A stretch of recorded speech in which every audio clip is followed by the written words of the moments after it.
നമസ്കാരം. ഞാൻ brother Shaiju Adappally, Ernakulam saint Mary's prayer മിനിസ്ട്രിയിൽ നിന്നാണ്. പുഞ്ചിരി ഒരു തിരുവട്ടമാണ്, സങ്കടപ്പെടുന്നവരുടെ മുഖത്ത് നോക്കി ഞാൻ കരുണയോടെ പുഞ്ചിരിക്കും. ആരാണ് പറഞ്ഞത്?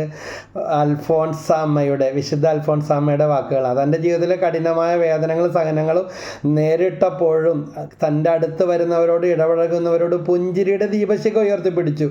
ഇന്നും ജനലക്ഷങ്ങളാണ് ലോകത്തിൻ്റെ നാനാഭാഗങ്ങളിൽ നിന്ന് അമ്മയുടെ അനുഗ്രഹങ്ങൾ തേടി ആ കല്ലറയിലും ദേവാലയത്തിലുമെല്ലാം സന്ദർശിക്കുന്നതും തീർത്ഥാടനം നടത്തുന്നതും പ്രാർത്ഥിക്കുന്നതും. കഴിഞ്ഞ ദിവസം ഒരു ജേണലിൽ വായിച്ചത് ഓർക്കുകയാണ്. നമ്മൾ ഒരാളെ നോക്കി പുഞ്ചിരിക്കുമ്പോൾ നമ്മളിലും അവരിലും എൻഡോർഫിൻ, ഡോപ്പമിൻ എന്നീ ഹോർമോണുകൾ, അതായത് സന്തോഷത്തിനും ഇമ്മ്യൂണിറ്റി പവർ, രോഗപ്രതിരോധ ശക്തി വർദ്ധിക്കുന്നതിനും കാരണമായ ഹോർമോണുകൾ ഉൽപ്പാദിപ്പിക്കപ്പെടുമത്രേ. ഇത് ആരറിയണമെന്ന് പറയും. അതുകൊണ്ട് നമുക്ക് ഇനി മുതൽ പുഞ്ചിരിയുടെ ചിരിക്കുന്ന മുഖത്തോടെ മറ്റുള്ളവരെ നേരിടാം. വേദനയും ദുഃഖവും ഇല്ലാത്ത, സഹനങ്ങളില്ലാത്ത ആരുമില്ല.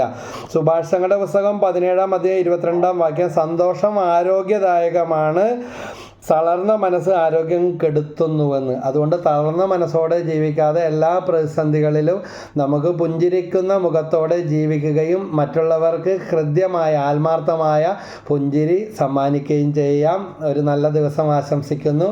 ദൈവം എല്ലാവരെയും അനുഗ്രഹിക്കട്ടെ.